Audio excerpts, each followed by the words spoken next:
যখন মাইয়েতকে কবরে শোয়ানো হয় তখন সে তাকে দাফন করে যাওয়া ব্যক্তিদের হাঁটার খসখস আওয়াজ শুনতে পায়।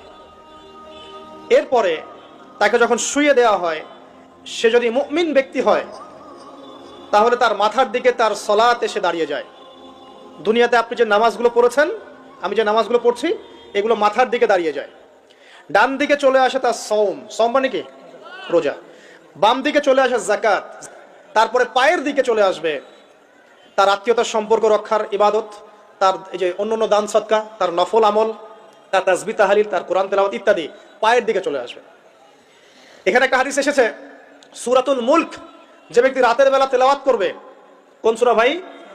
তাবারাকাল্লাযী বিয়াদিহিল মুলক ওয়া হুয়া আলা কুল্লি শাইইন কাদির। এই সূরা যে ব্যক্তি রাতের বেলা করে তেলাওয়াত করবে, ইনশাআল্লাহ সূরা মুলকও কবরে তার সাথে থাকবে।